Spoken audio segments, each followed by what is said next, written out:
ईद उल जुहा का पर्व जिले भर में श्रद्धा, उत्साह और भाईचारे के माहौल में शांतिपूर्ण तरीके से मनाया गया। सुबह से ही विभिन्न ईदगाहों और मस्जिदों पर नमाज अदा करने के लिए मुस्लिम समुदाय के लोगों की भीड़ उमड़ पड़ी। लोगों ने नए परिधानों में एक दूसरे को गले लगाकर ईद की मुबारकबाद दी और देश दुनिया में अमन, शांति और खुशहाली की दुआ मांगी। धनबाद के रेलवे ग्राउंड में बड़ी संख्या में लोगों ने ईद उल जुहा की नमाज अदा की। नमाज को लेकर प्रशासन की ओर से सुरक्षा और विधि व्यवस्था का पुख्ता इंतजाम किया गया था। मौके पर पुलिस बल और प्रशासनिक अधिकारी भी मौजूद रहे ताकि पर्व शांतिपूर्ण माहौल में संपन्न हो सके। इस दौरान जमा मस्जिद के इमाम ने नमाज अदा कराई। नमाज के बाद अपने संबोधन में उन्होंने कहा कि ईद उल जुहा त्याग, बलिदान और इंसानियत का संदेश देने वाला पर्व है। उन्होंने लोगों से आपसी भाईचारा बनाए रखने, समाज में प्रेम और सौहार्द कायम रखने की अपील की। साथ ही देश में अमन और शांति बनी रहे, इसके लिए विशेष दुआ की गई। इमाम के लोगों को स्वच्छता के प्रति जागरूक करते हुए कहा कि पर्व मनाने के दौरान साफ सफाई का विशेष ध्यान रखना चाहिए। उन्होंने कहा कि स्वच्छता केवल व्यक्तिगत जिम्मेदारी नहीं बल्कि सामाजिक कर्तव्य भी है। ईद के अवसर पर लोगों को अपने आसपास साफ सफाई बनाए रखने और पर्यावरण को स्वच्छ रखने का संदेश दिया गया। नमाज के बाद लोगों ने एक दूसरे से मुलाकात कर ईद की बधाई दी। बच्चों और युवाओं में पर्व को लेकर खास उत्साह देखने को मिला। पूरे जिले में ईद उल जुहा का त्यौहार सौहार्दपूर्ण और शांतिपूर्ण माहौल में संपन्न हुआ। झारखंड और देशवासियों को ये कुर्बानी का त्यौहार जो है, बलिदान का त्यौहार जो है, ईद उल अजहा की हार्दिक बधाई और शुभकामनाएं।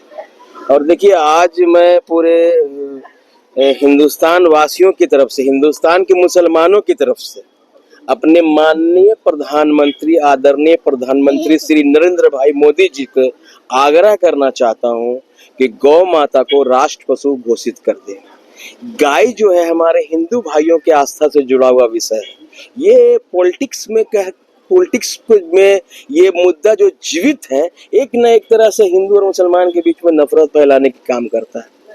तो क्यों ना हमारे समुदाय, मुस्लिम समुदाय, अभी सिर्फ धनबाद से ये आवाज नहीं, पूरे हिंदुस्तान के मुसलमानों की ये आवाज है कि गाय को राष्ट्र पशु घोषित कर दिया जाए और एक माइल ऑफ स्टोन हमारे प्रधानमंत्री द्वारा सेट हो जाए कि जो हमारी गौ माता है वो हमारा राष्ट्र पशु है, उसका सम्मान होना चाहिए। इसकी खरीद बिक्री करने वाले पर, गौवंश के खरीद बिक्री करने वाले पर, गौमांस बेचने वाले पे 302 की धारा लगाइए ना।